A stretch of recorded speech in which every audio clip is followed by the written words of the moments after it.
आखिर day trading से कितना पैसा बनाया जा सकता है? अब ये जो सवाल है ना, ये हम सभी ट्रेडर के मन में आता है, लेकिन इसका जवाब हमें मिल नहीं पाता है। एंड इनफैक्ट ये सवाल बहुत ही ज़्यादा वैलिड क्वेश्चन है, बिकॉज मैं आप लोग को बताऊं, अगर हमें कोई भी करियर स्टार्ट करना होता है, फॉर एग्जांपल इंजीनियरिंग, डॉक्टर, कुछ भी, तो हमारा उसके पीछे मोटिव सबसे पहला पैसे का ही होता है। एंड हम हमेशा यही सोचते हैं कि यार अगर मैं CS में इंजीनियरिंग कर लूँगा तो ये सर्टन मेरी CTC होगी, अगर मैं डॉक्टर कर लूँगा तो ठीक है, मेरे को पढ़ना ज़्यादा पड़ेगा, बट मे बी बाद में जाके मेरी सैलरी बहुत ही हैंडसम हो जाएगी, मैं अपना क्लिनिक भी खोल सकता हूँ। एंड बेसिकली हम पैसों को कैलकुलेट कर रहे होते हैं। तो वहीं पे अगर कोई बंदा ट्रेडिंग को एज अ करियर परस्यू करना चाहता है, फिर चाहे वो उसका प्राइमरी सोर्स ऑफ इनकम हो, वो स्टार्ट कर रहा है, या फिर वो ऑलरेडी कुछ कर रहा है और वो ट्रेडिंग को as a secondary source of income start करना चाहता है, तो ये सवाल पूछना कि इससे कितना पैसा बनता है, क्या इस चीज़ में आप लोग को जाना भी चाहिए, ये बहुत ही वैलिड क्वेश्चन है।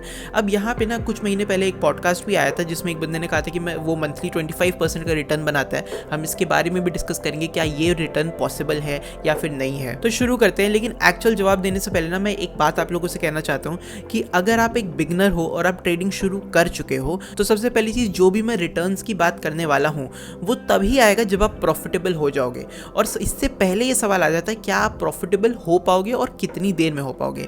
पहली बात, प्रॉफिटेबल होना पॉसिबल है, और दूसरी बात, प्रॉफिटेबल होने में टाइम लगता है। अगर आप एक बिगनर हो, आपके पास कोई भी मेंटर नहीं है, तो आपको एक सर्टेन नंबर ऑफ ईयर्स लग सकते हैं प्रॉफिटेबल होने में, और ये सबका वेरी करता है। फॉर मी, मेरे को 3 साल लग गए थे ये चीज़ समझने में कि क्या एक्चुअली में काम कर रहा है और क्या नहीं कर रहा है, और किस तरीके से मैं अपने ट्रेडिंग अकाउंट को पॉजिटिव साइड में ग्रो कर सकता हूँ। और 3 साल बाद ही मेरे को रिजल्ट्स दिखने शुरू हुए थे। और मैं आप लोग बता दूं, यहाँ पे मेरे पास कोई मेंटर नहीं था, लेकिन अगर किसी के पास कोई मेंटर है तो ये जो टाइम स्पैन है ना, 3 साल, 4 साल, 5 साल का, ये रिड्यूस हो सकता है। ये एकदम खत्म नहीं होगा ये, लेकिन रिड्यूस हो जाएगा। और ये मैं इतनी श्योरिटी के साथ इसलिए कह रहा हूँ because this is basic human tendency. आप इमेजिन करो कि कोई पेरेंट है, वो अपने बच्चे को आयरन करना सिखा रहा है। अगर बच्चा खुद से सीखेगा तो उसको हमेशा हीट कितना एडजस्ट करना है, किस तरीके से आयरन करना है, कहाँ पे ज़्यादा प्रेशर लगाना है, कहाँ पे नहीं लगाना है, वो खुद से हिट एंड ट्राई करके सीखेगा। उसको सीखने में समय लगेगा। लेकिन वहीं पे अगर कोई मेंटर हो, उसके मम्मी पापा हो, वो उसको सिखा रहे हो कि कैसे करना है, तो हाँ, वो सीखने का, उससे गलती तब भी हो सकती है, लेकिन उसके बाद उसको कम समय लगेगा उस चीज़ को सीखने में। क्यों? क्योंकि एक मेंटर था जो ऑलरेडी उसे बता रहा था कि ये सही है, ये गलत है। अब वापस टॉपिक पे आते हैं और ये समझते हैं ट्रेडिंग से एक्चुअल में कितना पैसा कमाया जा सकता है।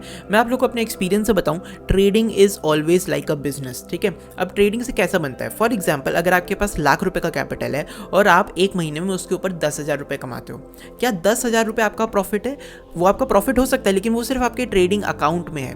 एक ट्रेडिंग एक ऐसा बिजनेस होता है ना, जिसके अंदर आप खुद एक एम्प्लॉय होते हो और आप उससे अपनी सैलरी विड्रॉ कर रहे हो। इमेजिन करो कि आप एक दुकान चला रहे हो, तो दुकान में अगर एक महीने में आपने 30,000 की सेल्स करी, तो क्या 30,000 रुपए आपके जेब में आते हैं? नहीं आते हैं। उस 30,000 में कुछ कॉस्ट भी होता है, और चलो मान लेते कॉस्ट आपने पे कर लिया, 15,000 रुपए आपका प्रॉफिट बच गया। क्या 15,000 पूरा आपका होता है? नहीं। आप उसमें से 5,000 रुपए निकालते हो, अपनी सैलरी निकालते हो 5,000, और बाकी 10,000 को फिर से दुकान में री इन्वेस्ट करते हो ताकि दुकान की रेवेन्यू और बढ़ पाए। तो सिमिलरली ट्रेडिंग भी एकदम सिमिलर बिजनेस है, और आप उसमें एक एम्प्लॉय होते हो। अगर आप एल्गोरिथमिक ट्रेडिंग नहीं कर रहे हो, अगर आप खुद से ट्रेड कर रहे हो, मैं उसी चीज़ की मैं बात कर रहा हूँ, तो आप खुद से एक एम्प्लॉय होते हो। लाख रुपए के ऊपर आपने 30,000 रुपए कमाया, ब्रोकरेज सब काट के मान लो 25,000 आपके पास बच गया, तो वो 25,000 आपकी इनकम नहीं है।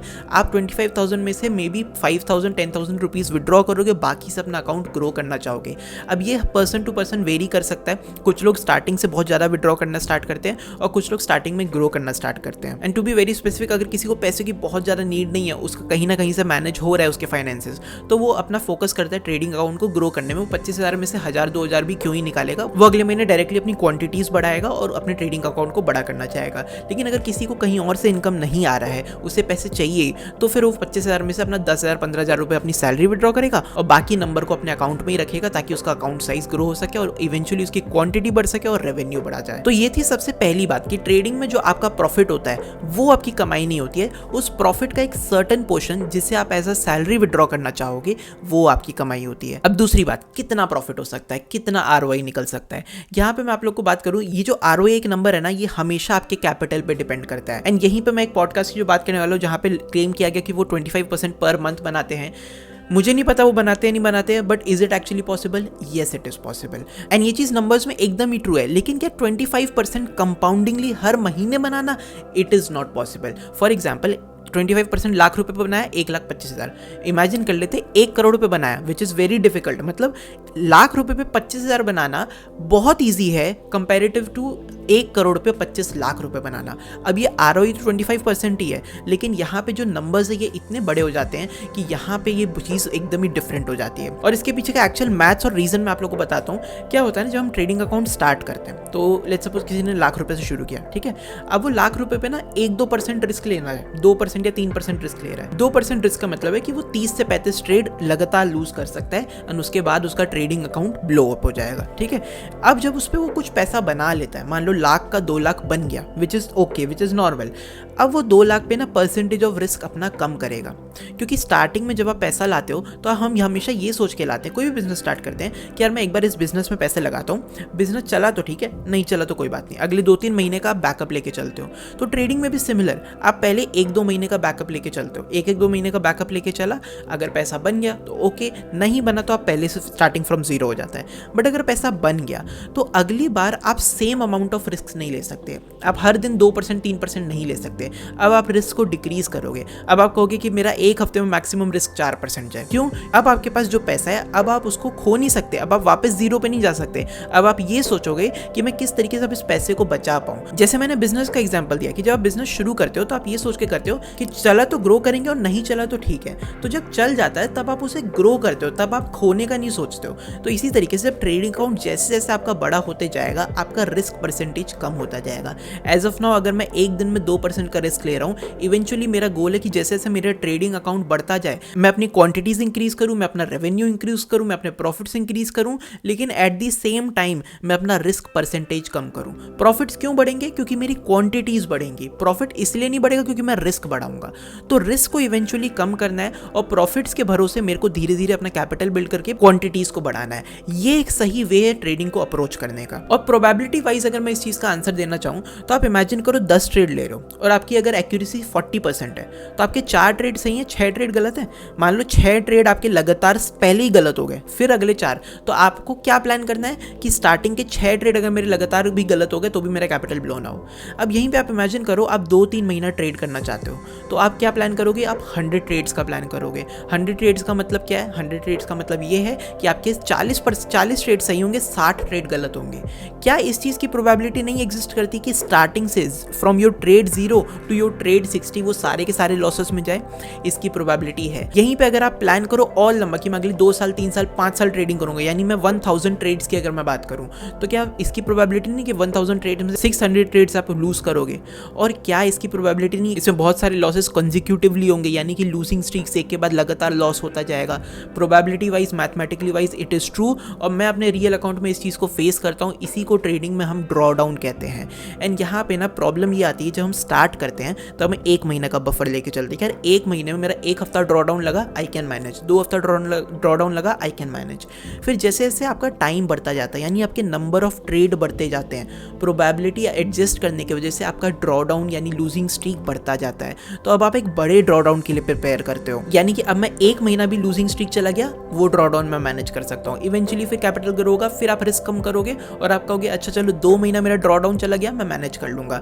इवेंचुअली अगर एक प्रोफेशनल ट्रेडर है वो सोचता है यार अगले मेरे को मैंने पिछले 5-10 सालों से मैं ट्रेड कर रहा हूँ, मुझे 10-15 साल और करना है, तो अगर मेरा 1-2 साल भी लॉसेस में चला गया, ड्रॉ डाउन हो गया, मैं तब भी मैनेज कर लूंगा। तो वो 1-2 साल का बफर अमाउंट कहाँ से ला रहा है? क्योंकि उसका रिस्क परसेंटेज कम हो रहा है, वो 0.01% रिस्क ले रहा है, तो उसका जो लूजिंग स्ट्रीक हो रहा है उससे भी उसके कैपिटल पे ज़्यादा डैमेज नहीं पड़ रहा है। इसी वजह से जब आपका ट्रेडिंग अकाउंट ग्रो होता है, जब आप ट्रेडिंग में आगे बढ़ते हो, इवेंचुअली हमें अपना रिस्क परसेंटेज कम करना पड़ता है। और अगर हम अपना रिस्क परसेंटेज कम करते रहेंगे तो हमारे जो प्रॉफिट के परसेंटेज है वो भी कम होता रहेगा। एंड यही सबसे बड़ा रीजन है कि 1 लाख रुपए पे 25,000 रुपए बनाना बहुत आसान है, लेकिन वहीं पे 1 करोड़ रुपए 25 लाख बनाना इससे कई गुना ज्यादा मुश्किल है। इन शॉर्ट अगर इन सारी चीज को मैं समराइज करूँ ना तो मेरा कहने का ये मतलब है जब आप ट्रेडिंग अकाउंट स्टार्ट करोगे ना तो 1 महीने में 15% निकालना, 10% निकालना, 25, 30, 50% निकालना for a matter of fact. अगर आप एक हाई रिस्क ट्रेडिंग कर रहे हो यानी ऑप्शन ट्रेडिंग कर रहे हो तो वहां पे वो चीज़ परफेक्टली पॉसिबल है,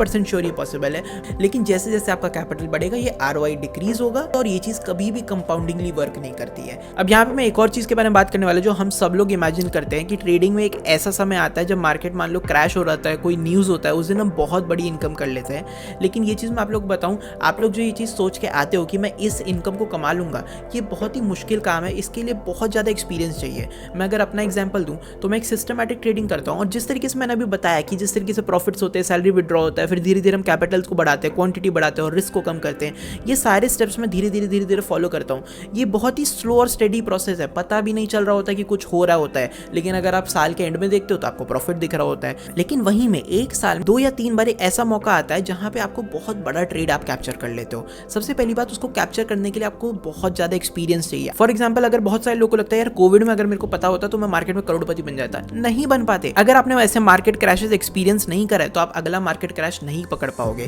कहने का मतलब ये है, पहले 1-2 मार्केट क्रैश, 1-2 मेजर इवेंट्स, फिर चाहे वो इलेक्शन, बजट की रैली हुई, ये सारी चीज़ अगर आप एक्सपीरियंस कर लो, इसमें आप लॉसेस करो, प्रॉफिट करो, एक बार आप मार्केट को देख लो, समझ लो, उस एक्सपीरियंस के अकॉर्डिंग आप तब जाके ये प्रॉफिट्स बना पा रहे होते हो।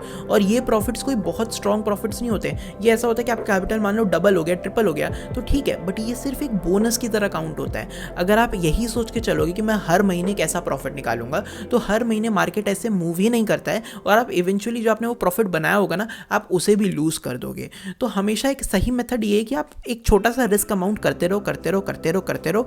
इवेंचुअली जब मार्केट आउट परफॉर्म करेगा, जब मार्केट में कोई न्यूज़ होगा, कोई इवेंट होगा, पैनिक सेलिंग आएगी या बहुत स्ट्रॉन्ग बाइंग आएगी, तब अगर आपने ट्रेंड कैप्चर कर लिया, उसमें भी आपको एक्सपीरियंस और लक दोनों ही चाहिए, वो अगर आपने कर लिया तब आपका अकाउंट ब्लो हो सकता है और वो उसको आप अपने बोनस की तरह समझ सकते हो। लेकिन वो रियल ट्रेडिंग इनकम नहीं है, वो तो सिर्फ एक बोनस है जो एक ट्रेडर का एडवांटेज होता है, which is experience and luck. But otherwise अगर आपको लक भी नहीं हटाना, एक्सपीरियंस भी नहीं हटाना, सिर्फ हार्डवर्क के बेसिस पे एक सिस्टमैटिक ट्रेडिंग करना है, तो वहाँ पे जो ग्रोथ है वो स्लो एंड स्टडी होता है। येस, मैंने ROI के बारे में पहले डिस्कस किया, ROI पहले बहुत अच्छा होता है तो वहाँ पे फिर आपका कैपिटल कम होता है तो प्रॉफिट स्टिल मैटर नहीं करते। बाद में जाके आपका कैपिटल बड़ा हो जाता है तो आपका ROI कम हो जाता है तो वो प्रॉफिट्स ऑल टुगेदर सेम ही होते हैं। तो कहानी हमेशा बैक टू स्क्वायर वन आ जाती है। अगर आज आपकी क्वांटिटी कम है तो आप अपने पॉइंट्स पे फोकस करो, कितना पॉइंट्स आप कमा पा रहे हो। क्वांटिटी आज नहीं तो कल बनती जाएगी और वो पॉइंट्स के जो प्रॉफिट्स है वो आज नहीं तो कल बढ़ते जाएंगे।